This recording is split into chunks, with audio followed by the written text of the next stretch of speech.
afternoon. And on behalf of our principal investigator, Dr. Linda Goggin, and myself, welcome to the National Family Support Technical Assistance Center's Office Hours Running Series.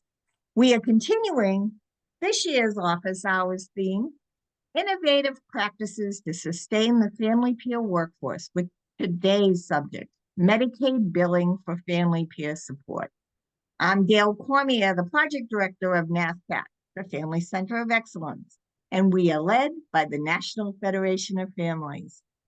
This monthly office hours series is designed with the family workforce in mind.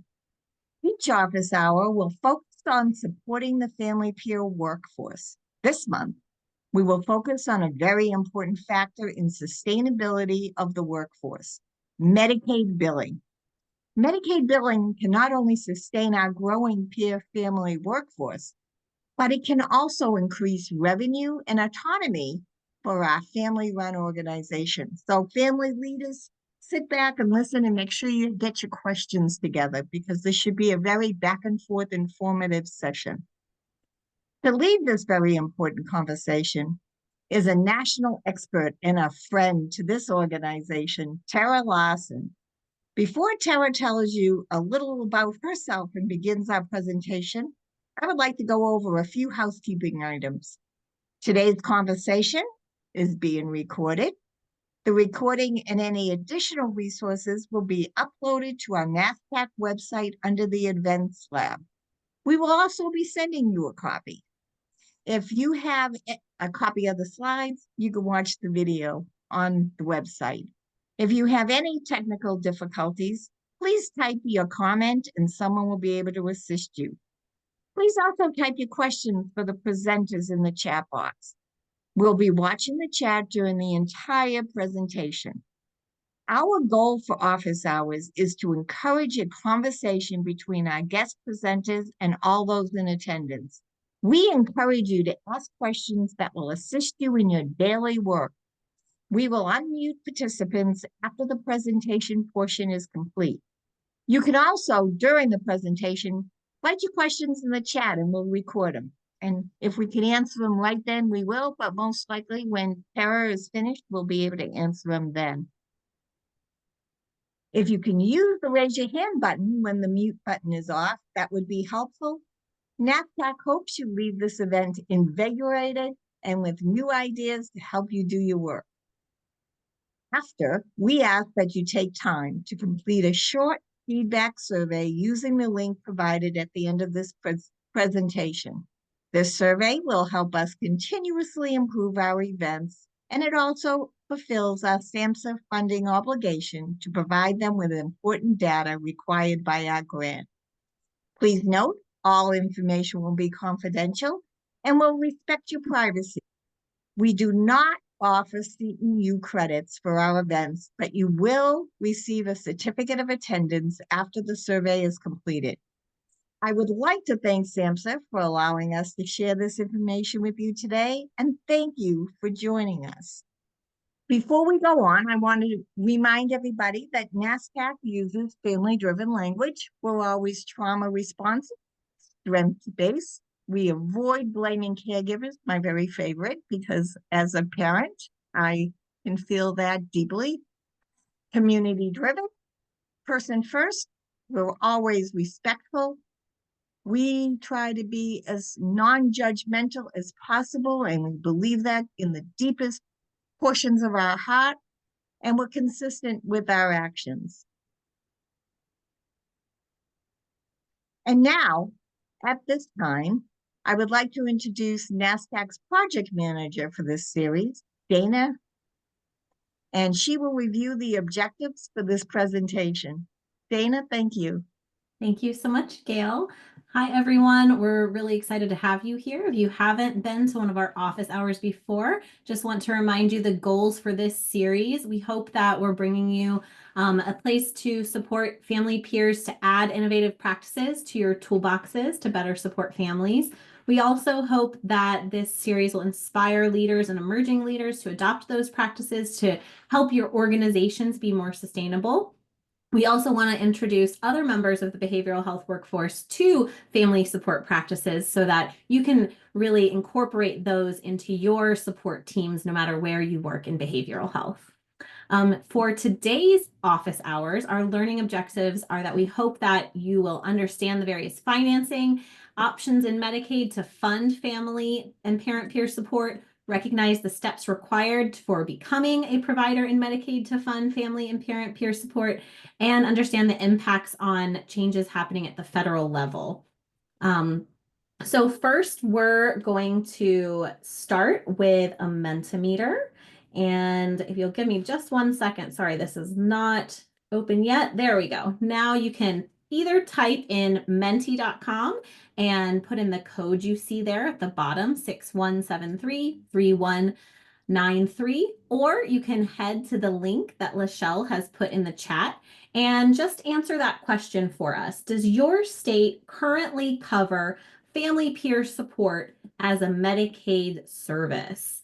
And I'm going to quickly just unshare my screen and get the Mentimeter poll up for us. Does your state currently cover family peer support as a Medicaid provider? And if you don't know, that's all right. Just say, I'm not sure. We'll give you just another moment.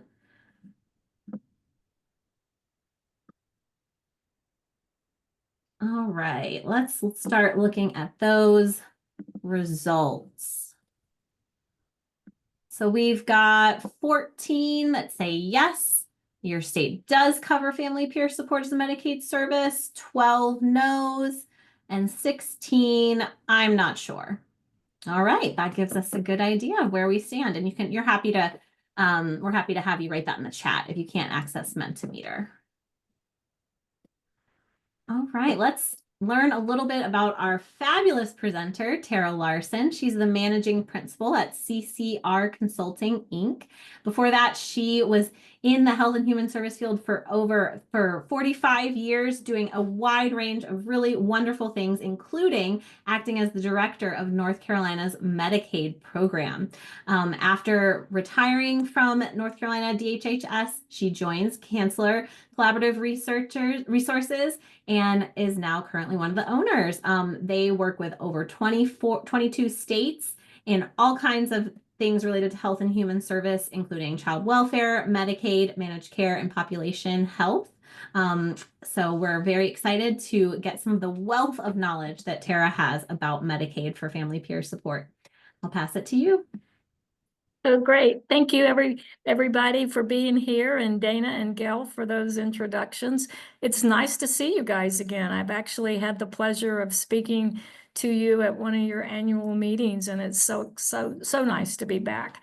So this afternoon, we really are going to be working on what is it about Medicaid that makes you nervous, but also makes you want to know more and more about it from a sustainability. For those of you states that are covering Medicaid, family support under Medicaid, it's going to be a nice way for you to actually help your colleagues, but also we hope to give you a little more updates on what's happening around the country, as well as some practices. So we're excited to be here.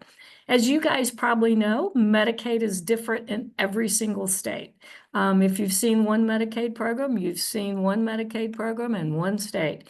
Even though CMS sets the rules, there are a broad framework of those rules, and each state gets to decide. So one of the things that you will always hear us say in the Medicaid program when we get asked a question is, it depends. It depends on how you ask it. CMS stands for the Center of Medicaid and Medicare Services, out of the United States Health and Human Service. So CMS is the federal arm that funds Medicaid to the state level. So when we talk about Medicaid setting the broad framework, it is going to also, every time the state decides Medicaid's going to pay for something, they have to send it to CMS to get approved. So even though it may sound pretty simple that CMS sets the framework, they are the ones who ultimately have the authority to say yes or no based on what the state sends to them. So the next slide, we're going to talk a little bit about the complications, because as some of you know who are actually in the process of getting family peer support covered, or if you have it covered already in your state, you know that it can be very complicated, that there are many, many nuances within how the Medicaid program runs in your state that can actually look different. And we're going to talk about some of those. And you're also going to be hearing us talk about managed care, or MCOs, managed care organizations. That is something that's happening across the country. Most all the states and territories actually have managed care in some form.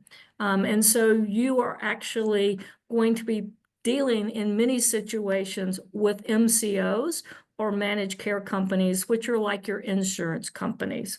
You would actually have things, and I see someone from CareSource. CareSource is an MCO. You have people from that be United, Aetna, Humana, and then local programs within each state.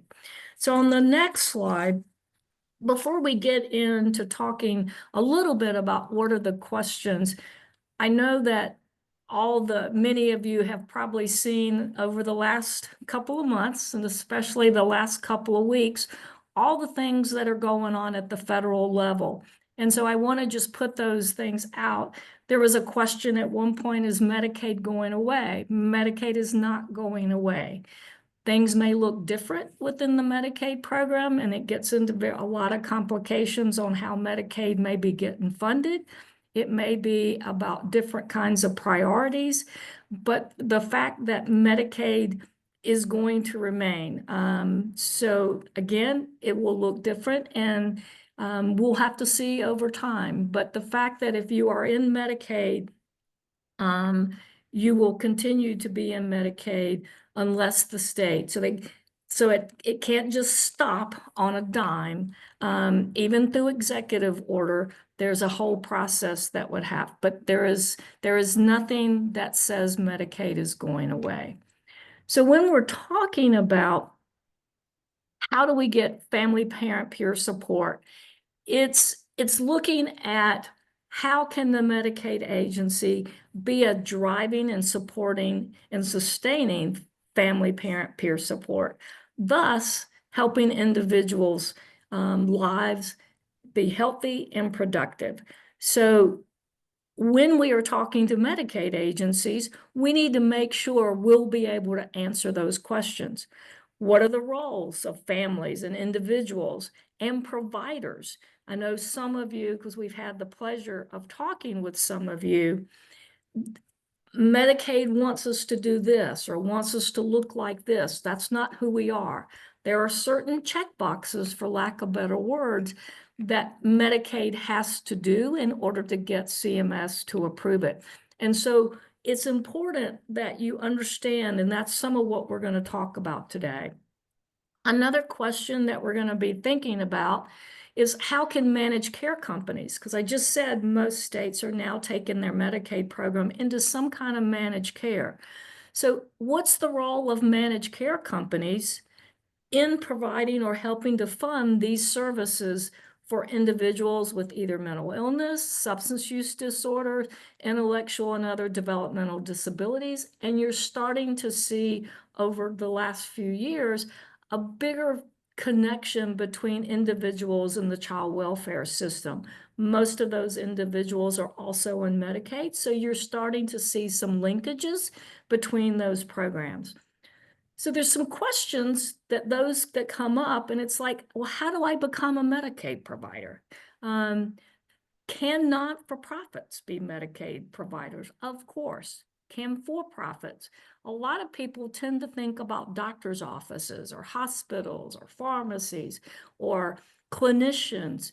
But what about those other agencies that don't fit that little niche? And the answer is yes, because every state gets to define what the provider qualifications are. You are called a provider once you get into the Medicaid program. On the next slide, how do we actually fund peer support? And what do we need to do to go about how I talk? The first thing you need to do is know the current Medicaid environment in your state. Most states are going through some Medicaid transformation or value-based purchasing arrangements. So what does that mean? You're going to see some states based on the federal activity. Once things are starting to, there's strong policy decisions being made and not everything is speculation. You are going to be seeing some states having to make some changes in their Medicaid program. They're going to be facing some decisions. Can I fund new programs? Can I raise rates? What does it have to look like? What does this look like if we were to cut this program, cut this service? But you're also, at the same time that is happening, you're looking at how does your Medicaid agency moving toward value-based purchasing. That's something that I think is really exciting for family peer support, because this is about achieving outcomes. How can, when I pay a provider for providing a service, what's the value of that service? How does it keep that person or that family from getting, and I'm going to use this word because these get used in the Medicaid program a lot, how does it keep this person from getting worse or getting better? How does it keep them from accessing or preventing them from accessing more costly services? How does it change the trajectory of what that family or what that individual could be involved in if they didn't get the service? So a lot of that is looking at what kind of value-based arrangement can I put on the table to make sure that peer support's funded. You've also got to look at budgetary constraints within the agency. Budgetary constraints is going to be a reality in this administration. Your states are gonna have to look at, if this happens, if they change the way we get our money from the federal to a block grant or some other kind of form, what does it do to my overall Medicaid budget? Medicaid is a big program. In North Carolina, it's like 2.5 million people are on Medicaid, and it's like a $24 billion program. There'll be just tough decisions that have to be made. The other thing that you need to think about is in managed care, is managed care in your state for behavioral health or for family peer support? There are some states that not every service is in managed care. It may only be certain kinds of services. So know whether, if and when your state's going to pay for family peer support. Are they going to put it in managed care, or is it going to stay fee for service? You're going to have to educate the Medicaid program about family peer support. They probably have a little bit of understanding about peer support because that's such a more broadly broadcast service. Family peer support, you may have to do a little more education about that. But I think now is really a good time. Could be a challenging time, but it's a good time to actually talk about that. The other thing is knowing what kind of data you have to support your request, and also be prepared to put provider qualifications on the table. Figure out what's the best. I worked with one of you guys, one of the states recently, because they were very concerned that a clinician was going to be required, and you don't have clinicians. there are conversations that can happen with the Medicaid agency that may or may not be accepted, because sometimes Medicaid agencies are very clinical in their approach. And so they usually want some sort of clinical tie in order to get that service so that it's going to meet medical necessity, which is another word you're going to be hearing about. On the next slide, you're going to really want to ask about how you're going to be paid. Is it going to be under managed care? Is it going to be a value add service? But regardless of the authority that they're going to use, or regardless of the Medicaid options that the state is going to use to pay for you, there are some common themes. There's going to have to be a service definition or service scope written, and they're going to have to get various levels of approvals. So having a definition that if I came into your state, that I could pick up that piece of paper and I'd understand exactly what you were doing. So having a service definition, having provider qualifications, making sure that you know you're recommending what the qualifications of the staff are going to be, what the qualifications of the agency is going to be that the staff work for, to make sure, are there going to be, does it have to be licensed? Does the staff have to be credentialed? Is there a certification of a training that has to happen? Things that you guys are doing already put you in a really good position to actually have some of that laid out for you. And let's face it, if you are in the Medicaid program, you're going to have documentation requirements. And if it's not in writing, if it can't be found in a record, it didn't happen. Even if it did, and you went out and you provided the service, if it's not documented and it's not documented correctly, and you have all the pieces, that service can't be billed. And then you're going to have a rate and a payment process. The rates are going to vary from state to state. There may be some looking at rates or some cost finding process. Typically, states will look at neighboring states to see what their rates look like, what their markets look like, that sort of thing. But there's a whole process that the Medicaid agency goes through to set a rate.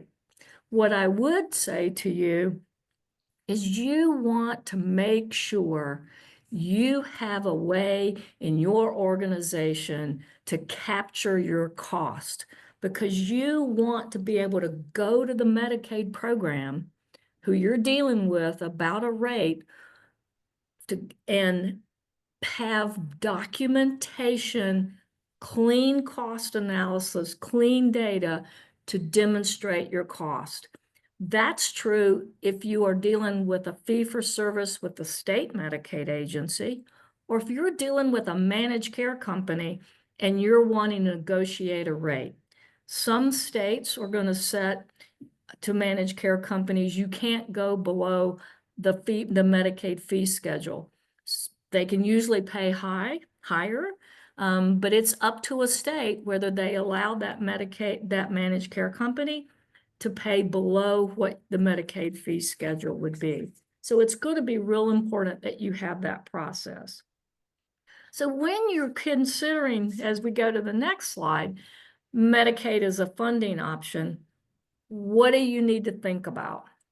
Medicaid's going to have requirements both to the service, to how the funding, and how the enrollment providers, how you can get enrolled as a provider. And let's be honest, providers may need time and technical assistance to actually become a provider. We do some work with several not-for-profits that are wonderful, wonderful at what they do. but they had never been in the Medicaid business, but they started to get into the Medicaid business. It took them a few months, literally a few months, just to get all the policies and procedures in place, to establishing some workflows, to actually make sure that the technical assistance and everything that they needed to actually enroll in Medicaid was in place before they filled out the application to become a Medicaid provider. It also, as I mentioned before, the feds have to approve the service and the rate before it gets implemented. So you may be doing all this work to get up to speed and to get ready, and it's taken longer for the federal government to approve it or the state Medicaid agency to approve it.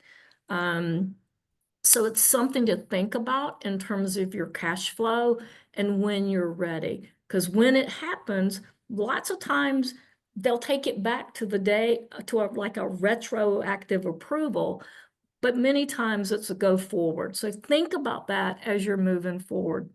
The great news is once it becomes a service, it's an entitlement.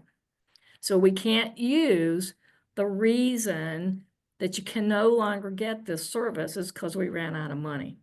If the feds stop the money, which they're gonna look at money, but it becomes an entitlement on how that service, which is different than if you're getting family peer support paid for through state dollars or through some other grant. It's not an entitlement, and it's up to the money. But on the Medicaid side, it becomes an entitlement. Lots of times the states are going to look and see what's the best way, because I've said they could do managed care, they could do value add service, value-based purchasing. What's the best option for my state to actually pay for it? And that's going to vary from state to state. When we look at the overview of options for Medicaid, on the next slide, we talk about how CMS supports family and peer support. And I'm going to get a little geeky on you guys, a little Medicaid geeky. One is going to be waivers. That's either going to be managed care waivers, or it's going to be a 1915B or a 1915C. We Medicaid geeks love those numbers. They really are statutory numbers, federal rules. That's where those things come from. So that links back to some federal regulatory requirements. That actually will make a difference in how that service can be paid for. Typically, it's not unusual for it to be under a managed care waiver or an in lieu of definition, which only can happen in managed care. So the second is fee for service. Fee for service is a state plan amendment. What they do there, they do, is we actually write a base plan. And if you've ever read a state Medicaid plan, there are thousands of pages, literally. But there are different requirements in different places that you could actually put the service. And so family peer support, it is not unusual for a service, especially if you're in managed care, and it's not a typical medical service, to start out either under a waiver and then move it to a full-blown state plan service at some point in time. EPSDT means early periodic screening, diagnostic, and treatment, which is just another way. It's a special part of the Medicaid program, federal regulations that says if you are a child, and for Medicaid it's under 21, the state is required to provide certain services if it meets this list, and it's actually a list of categories that has to be covered, whether it's on the Medicaid program or not. And then the third way that you see primarily family peer support is it's bundled with another service. Let's say that, for example, youth assertive community treatment or a wraparound, it's built into like in-home support or something of a service that's on the state Medicaid plan, and it's a kind of a team-like service, and they put in or they bundle the need for family peer support as a component of that service definition. So there's all these various pieces, and it requires a family peer to be in there. EPSDT stands for Early Periodic Screening, Diagnostic, and Treatment. I'll give you an example of EPSDT. When you take your little ones to the doctor and they have to give their shots and their immunizations, or you'll hear them call well child visits. That's just an example of what's covered under EPSDT. So with that, I hope you guys have comfortable. I hope you guys had your chocolate kicking in and your caffeine, because let's get down to even more business. And that is, let's talk about being a provider. Let's talk about being a provider. So how do you become a Medicaid provider for family peer support? Let's go. Next slide. One is, as a provider, I need you guys to think about this. When you become a provider, it comes with strings. You will have to have policies and procedures. Policies and procedures are more than your basic activities in terms of being a company. You're going to have to talk about how you get assessments done. Who has to sign off? Not all does a clinician have to sign off? The answer is it depends on how you've set up, how the state Medicaid agency has set up that service, and what the conditions are that the state Medicaid agency has said. So that's why you need to be at the table negotiating that. There are going to be documentation requirements, as I said.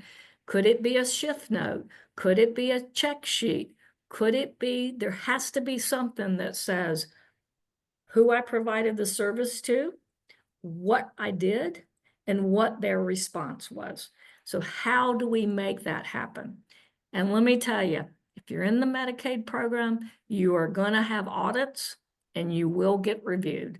You're either going to get reviewed and audited by the state Medicaid agency or its contractors. Lots of Medicaid agencies will contract to companies to do your audits, or the managed care companies will audit.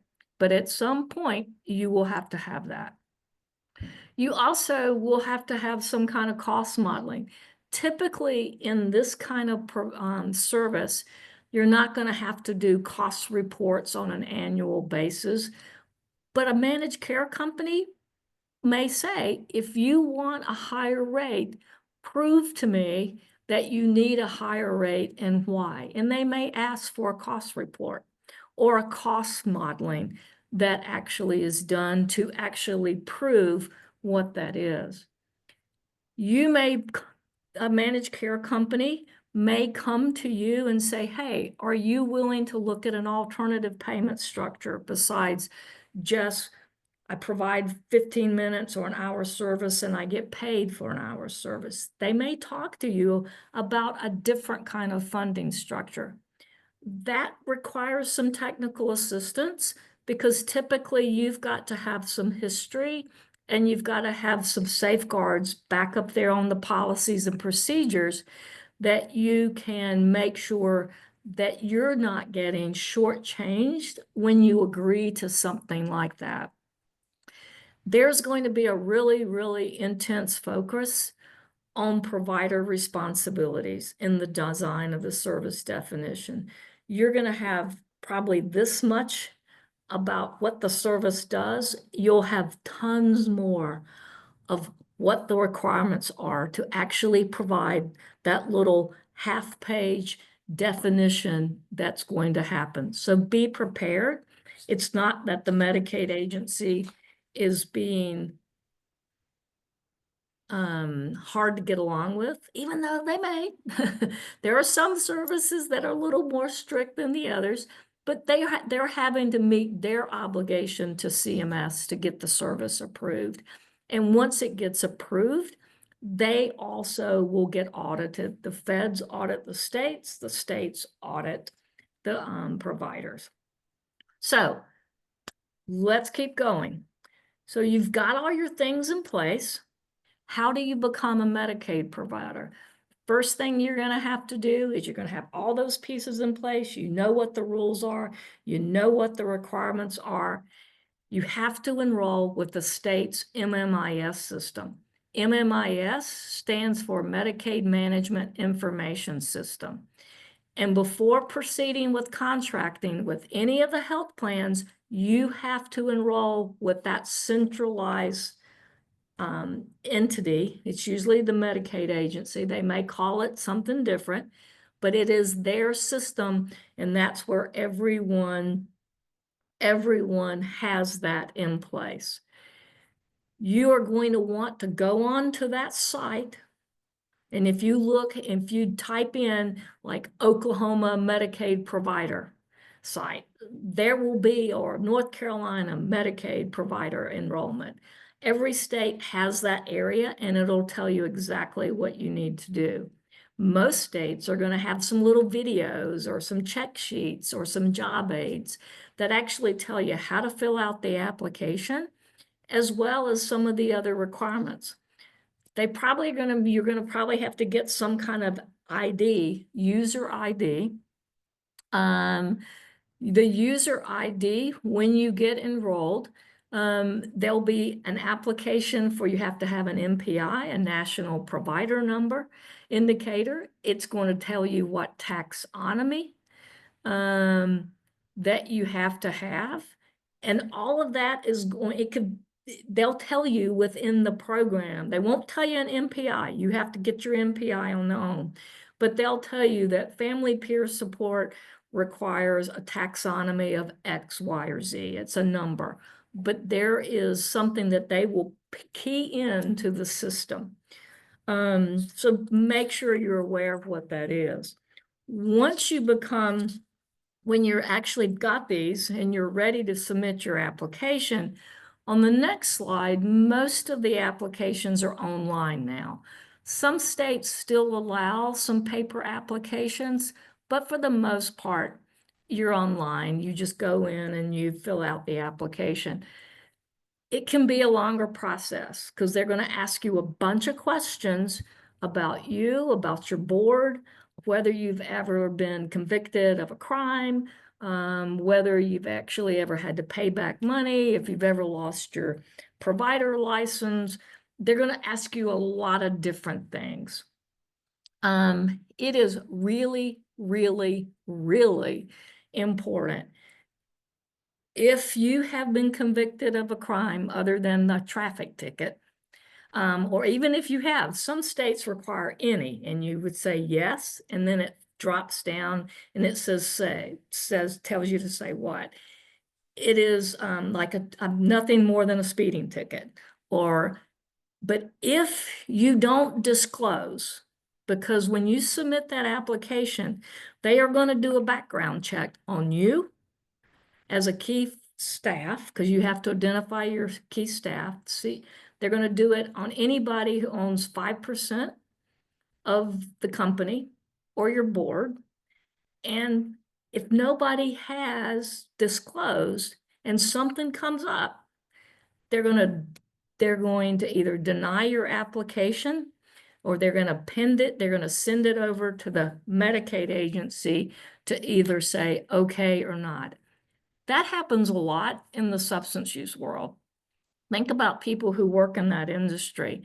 A lot of them have had DUIs. If you have had a DUI, say I had a DUI. They'll give you a chance to upload or explain, but make sure make sure that you're being honest about that. They'll usually ask you to attest that all those policies and procedures are in place. Some states actually require you to submit them. Other states just have you attest, and then at some point, the state may send out somebody to audit you. All right, you're now enrolled as a provider. You have a provider. How do I get paid? So the first thing you got to know is you are on a Medicaid. You are an enrolled provider. Once you're eligible, you also at that point need to know what the billing codes are. How do I know when somebody is on Medicaid?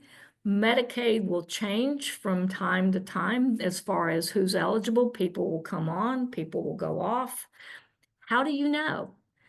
Most MMIS, Medicaid Management Information Systems, or your managed care companies have a way for you to log on and say, yep, Tara's still on Medicaid. Just because Tara's on Medicaid today doesn't mean she's on Medicaid next month. So you always want to check and make sure that person is on, because eligibility can change. Many agencies, provider agencies, use their front desk staff. And I know some of you only don't have front desk staff. You're a small organization, but lots of times agencies will designate somebody and they'll actually check the Medicaid eligibility probably by the week or by the next couple of days. Just because they show you a hard copy of a card, doesn't necessarily mean they're still on Medicaid. And then we talk about, from there, what service will you bill? On the next slide, again, that's where I was getting into, am I on the regular Medicaid? Am I on the state plan? Am I a value add service that is only offered under managed care? It's not a typical service, but it's paid by the managed care company as an added benefit. Am I an in lieu of service or an ILOS? And that's available in only managed care. And so what is an ILOS?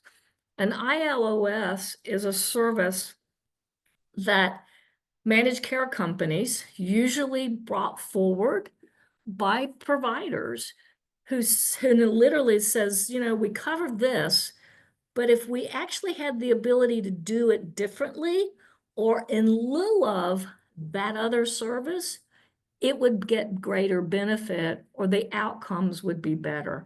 Lots of times, that's how you start out doing some of these kinds of service, such as family peer support and peer support, wraparound services, things like that, because the definition on the state Medicaid plan doesn't do exactly the way we need it to do. And then, of course, the other is doing an EPSDT service request.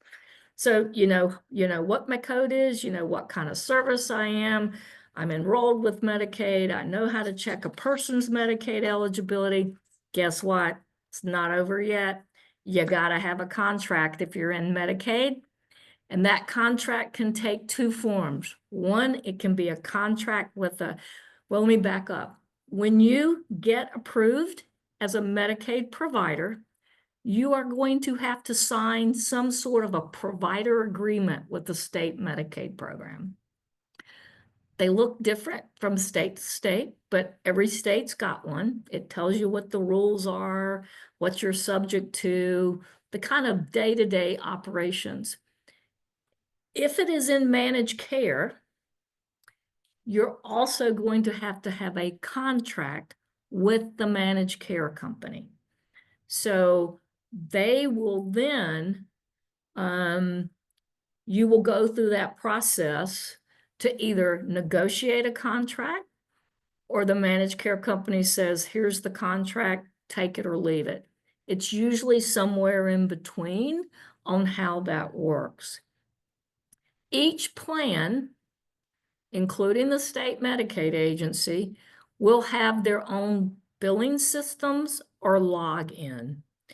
Meaning, I may bill the state system this way, but if I have a managed care company that bills that I can only get paid, I have to log into that managed care company.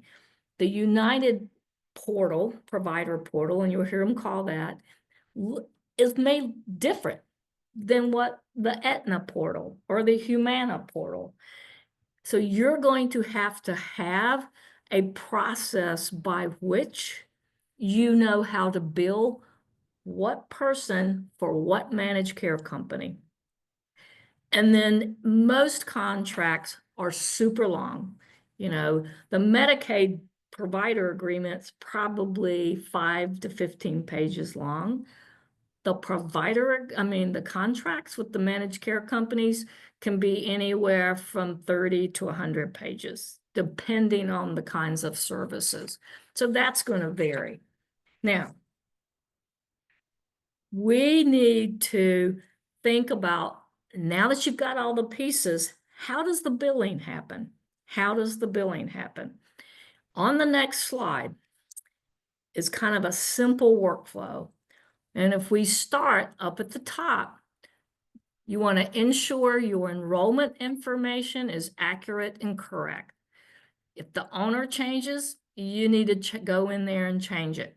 If your address changes, you need to go in there and change it. You're going to deliver the service. You're going to make sure that the documentation requirements and any of the policies and procedures are met before you hit the send to get that bill in. As you become more proficient, you may not review it every single time. Initially, you may want to audit every cent, because guess what? If Medicaid finds that you didn't follow the rules, I hate to say it, they're going to come take your money. And you can also say, you know what, we just found something and the staff didn't do all the documentation. They didn't, something was wrong or they weren't trained correctly. I can raise my hand and I can give the money back to the Medicaid agency. It's always better to self-correct.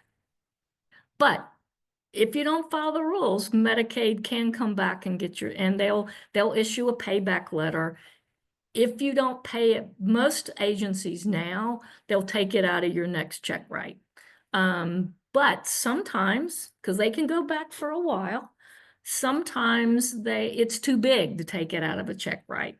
And so there will be a process by which, and you can talk and negotiate with whether it's the managed care company or whether it's the state Medicaid agency. And that's typically, you'll hear them called as program integrity. So you ensure the billing codes are correct, the documentation, everything is right. You send it to the right payer, managed care or fee for service. You receive the payment and you record it in the proper line. It is your money.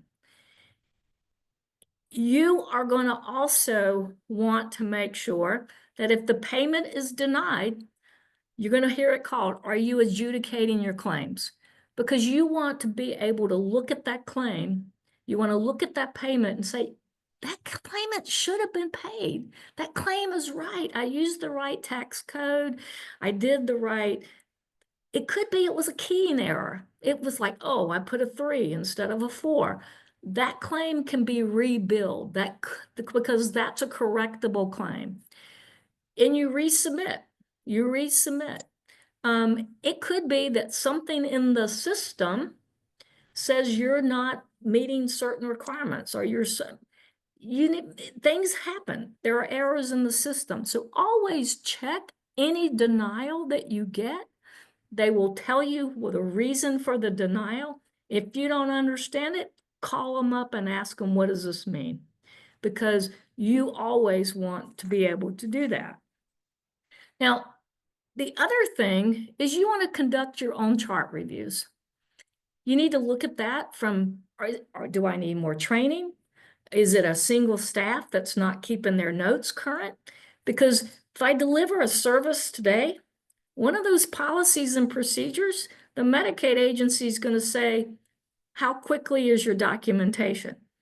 Because you don't have 7 days to get your documentation in place. It's usually the day of or a period thereafter, within 24 hours or something of that nature. And that varies from state to state. So make sure you know what the documentation requirements are. And that's the game. That's how it works. You become enrolled. You make sure that your policies and procedures are in place. You make sure that the Medicaid agency, I can't emphasize enough, be at the table with the Medicaid agency to get the services in place. And with that, I think we're going to do a little bit of, we're going to do in our breakout rooms, I believe, Gail and Dana, and we're going to talk about some of these pieces that we literally want to spend a little more diving in on our how to become a Medicaid provider. And Tara, this is amazing information. I know it's very valuable, and judging by all the questions that are already coming in, this is going to be a very interactive conversation. But before we go into our breakout rooms, I just want to remind everybody of our community comfort agreements. Remember, we use person-centered, family-driven language. We focus on strengths and solutions and future opportunities rather than venting. This is a working breakout group. We make space for all voices. We like to use the 3 then me philosophy. If you shared and leave room for 3 other people to share before contributing again into the conversation. So take a breath, share, take a breath, and someone else will speak. We will save presenter questions when we come back from the breakout room for the Q&A. Okay, let's break out.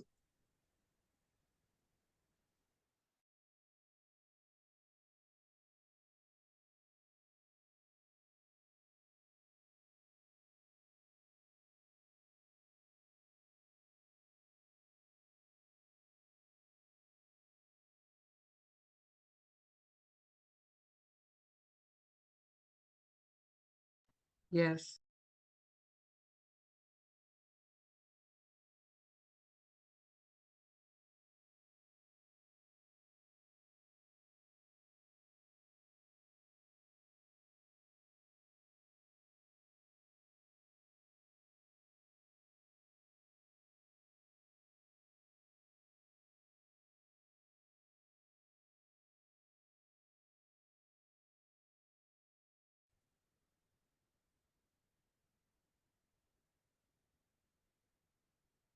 As you're coming back, you can go to menti.com and enter that code and answer our next question.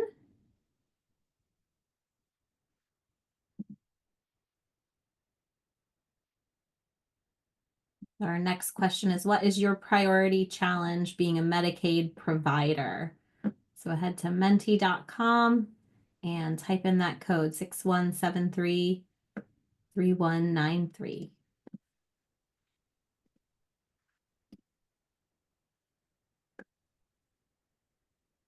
Gail, I'll pass it to you.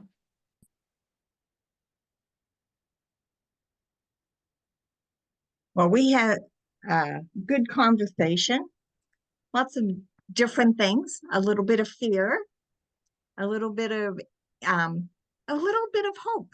So let's see what we have. We have 0 for staff requirements, filling out the application for Medicaid. That's quite the fear. And yes, that's a big one. Policies and procedures, all of the above, absolutely. Billing, contracting. I think what isn't mentioned here, but a lot of people were concerned about startup. How do you get the funds to start this whole process up when you need to kind of front load your staff and get new business administrators and EHRs and everything else?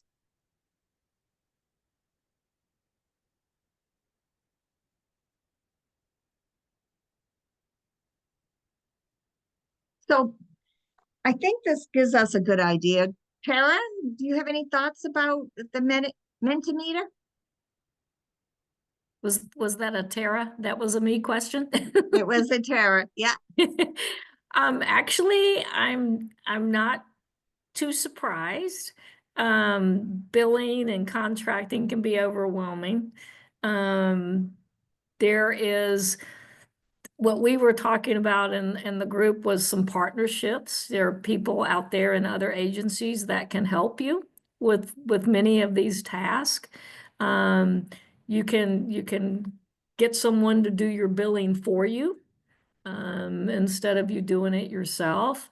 And I think one of the big things about all of these is to actually have a really good project plan so that you're not trying to bite the elephant off all at the same time, that you actually have some steps that you're looking at over time so that you're taking you got your North Star, but you've got some steps that you're doing in order to get there. Mhm. The other piece, Gail, I would say is you said, where do you get the startup money from? Lots of times, of course, you guys know how to raise money. You know how to go after grants. You know that. That's what you do.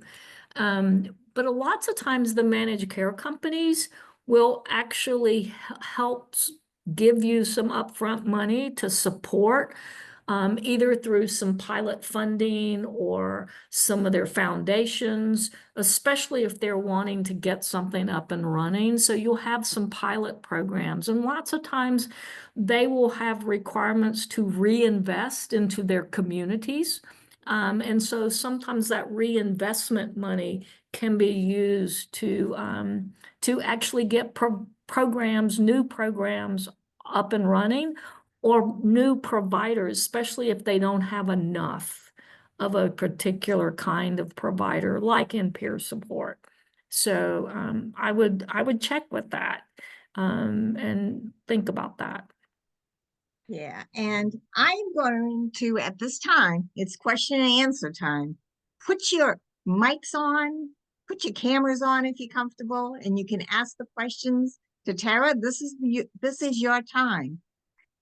We will give Tara's email, and all these slides will be sent to you. One question was, I guess, Tara, your star here. Is there a particular type of expertise / professional that a family-run org should seek to hire to assist with this process? Sort of like a Tara clone or a Tara?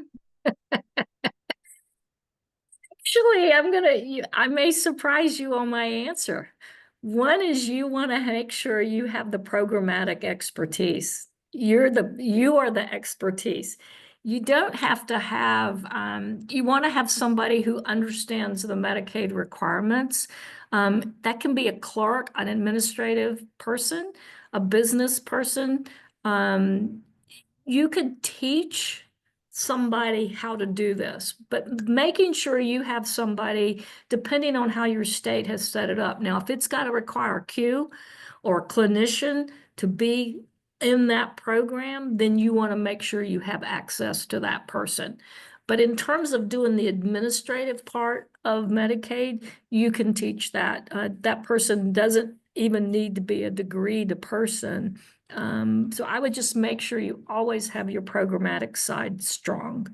I'm going to do what I always do. So if you're familiar for attending office hours or any other thing that I moderate, I'll call on you whether you have your hand up or not. And right now, I'm going to go to my friend in Wyoming, my very good friend, Michelle.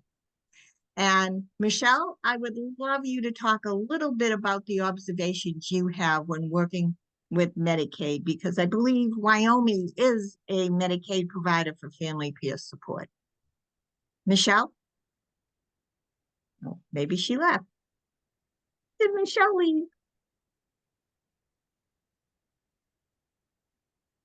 Oh dear. I called on her and she wasn't here. Busted. Darn it. Oh my. This has been a Medicaid provider or have any thoughts. Carla, do you? Are you asking me, Gail? Yeah, I'm asking you. Yeah, as far as our state partnership, it is definitely a lot easier within our state having our Department of Health and Human Services that oversees the Medicaid part of things. We are the statewide family-run org, and so we don't have to deal with the Medicaid employing, billing, all of the aspects that we talked about today. And that's been very beneficial for us because we can focus on the family run part where we really build up the training, we enhance it with best practices and stay on top of that. We train our peers, we provide continued technical assistance, and really help guide the programs so that the peers remain delivering services to fidelity. So we're able to help put the guardrails up with the supervisors, with the agencies, with the peers themselves. We talk about, boundaries and all of the things that come with shifts in your service over time.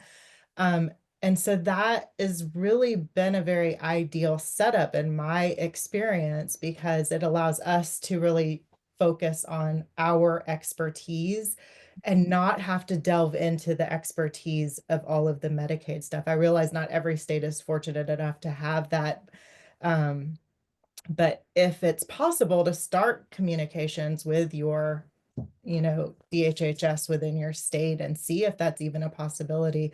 Our parent peer and youth peer programs cannot, they come through our CMH agencies. So they can't be provided outside of that and billed for Medicaid. It has to be a provider that is through the CMH or contracted agent.